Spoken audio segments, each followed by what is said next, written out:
Bonjour, bonjour, c'est Laura de la chaîne Carnet de Couture. Aujourd'hui, je vous retrouve parce que j'ai reçu ma Craftin Box. Alors, ça fait quelques mois que je suis abonnée maintenant à Craftin et je me rends compte qu'il y a très peu de vidéos qui présentent les box. Ce qui est assez dommage à mon sens parce que quand j'ai cherché un abonnement, je savais vraiment pas vers quelle box me diriger et j'ai fini par choisir Craftin sans vraiment savoir pourquoi c'était celui-là et pas un autre. Donc, je me suis dit que ce serait intéressant de vous présenter la box, de vous montrer comment ça arrive, ce qu'il y a dedans, ce qu'on va en faire.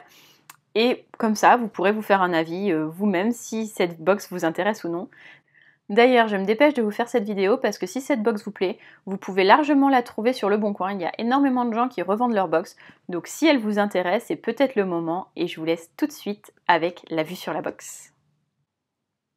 Allez, on se retrouve en gros plan pour la découverte de cette Craftin Box d'automne 2021. Donc c'est toujours la même boîte, hein, comme dans toutes les Craftin Box.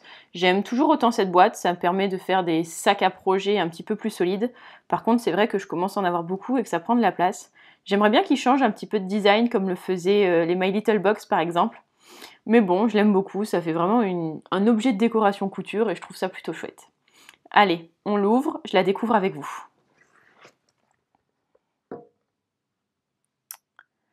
Alors, qu'a-t-on là-dedans? Bon, comme d'habitude, on a une petite sucrerie, une petite gourmandise, ça, ce sera pour plus tard.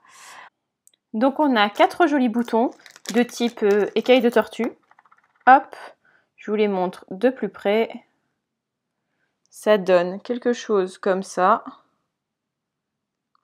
Ils sont plutôt sympas, très légers, une sorte de résine. Ça ne me semble pas être du plastique, mais plutôt une résine. Donc à voir, mais je les aime beaucoup. À la suite, bon, le projet est clairement gris, je vais regarder ça juste après. On a donc un petit tissu en coton. Qu'est-ce qu'ils nous disent? Coton, petit feuillage poudré. Plutôt joli, c'est mignon. Bon, par contre, en termes de métrage, c'est à peu près aussi grand que la box, donc on va pas aller très loin. C'est peut-être pour un accessoire. Sinon, on a notre fil gris qui va très bien avec le tissu. Bon, il y en a quand même une sacrée quantité, hein, la bobine est assez grande. Et enfin, notre tissu. Alors, ils nous disent drap de manteau gris chiné. Alors, c'est plutôt doux, c'est assez agréable. Il y en a quand même une certaine quantité, il faudra que je mesure. Mais oui, ça remplit bien la box, hein, qu'on se le dise. Il y en a quand même une sacrée quantité. Donc, qu'est-ce qu'on nous dit par rapport à ça? Nous avons donc effectivement les 4 boutons, le drap de manteau gris chiné, donc en 140 cm par la laise. C'est un lavage à la main, donc peut-être plutôt pour une veste. Le petit coton feuillage, donc je vous rappelle, et celui-ci, il est quand même plus rose que sur le dessin. Ouais, il est quand même bien plus rose. Et la bobine. Donc le petit feuillage est là pour faire une bouillotte, une petite bouillotte anti-stress. Et en ce qui concerne les deux patrons, nous avons donc la veste macadamia et la jupe pécan.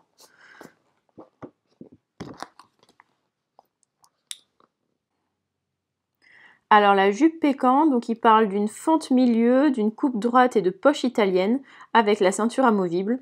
Je vous avoue que je suis pas très fan de cette coupe, je pense que ça n'ira pas du tout avec ma morphologie, encore moins avec ce type de tissu qui n'est pas lavable en machine. Je n'ai ni le temps ni l'énergie de laver à la main des vêtements que je porte au quotidien. Donc je pense que la jupe, ce sera soit dans un autre tissu, soit complètement abandonnée. La veste macadamia, je pense qu'elle peut être chouette. Il parle de coupe intemporelle, de poche poitrine, de jeu de découpe avec col fantaisie arrondi, parfaite en drap de manteau pour se réchauffer avec style. Je suis pas forcément fan des sortes d'épaulettes et du col arrondi presque festonné, mais la forme globale de la veste peut être assez sympa. Encore une fois, je l'imagine pas forcément dans ce tissu-là, qui est presque manteau, mais peut-être en jean ou dans des matières un peu plus rigides, je la trouverais très jolie. Donc à voir. Je sais pas encore. Je sais pas si je vais faire l'un ou l'autre de ces modèles. Franchement, je suis pas sûre, mais je pense garder le tissu. Je pense garder le tissu pour faire un autre projet. Je vais juste le mesurer, voir combien il y en a, pour voir si ça vaut le coup de le garder quand même.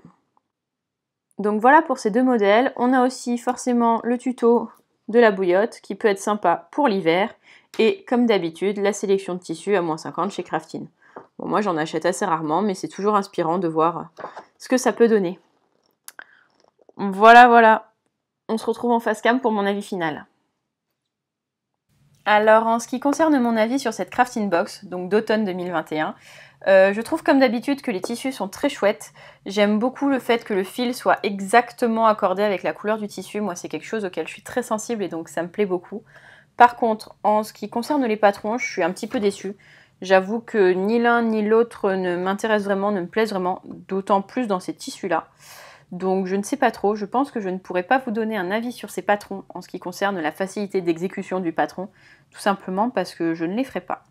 Mais j'aime beaucoup le tissu, donc je vais réfléchir à ce que je peux en faire, parce que ce drap de manteau gris est super intéressant, donc on verra bien ce que j'arrive à en faire. Par contre, j'adore l'idée de la petite bouillotte, je trouve que c'est tout à fait de saison, que c'est mignon, que le tissu est sympa, donc ça peut donner des idées de cadeaux ou même pour soi et que ça peut être très chouette à réaliser.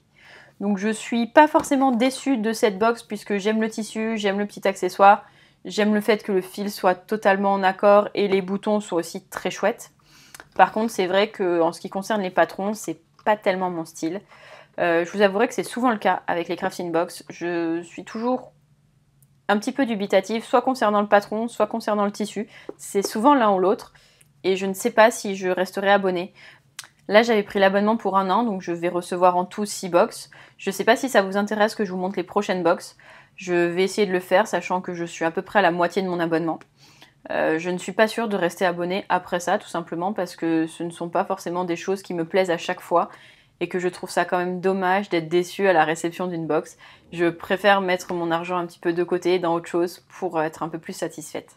Bon alors vous, dites-moi ce que vous en pensez, est-ce que ce sont des patrons qui vous parlent, des modèles que vous auriez envie de porter? Je vous laisse me dire ça en commentaire et on se retrouve très bientôt pour une nouvelle vidéo. À bientôt, bye!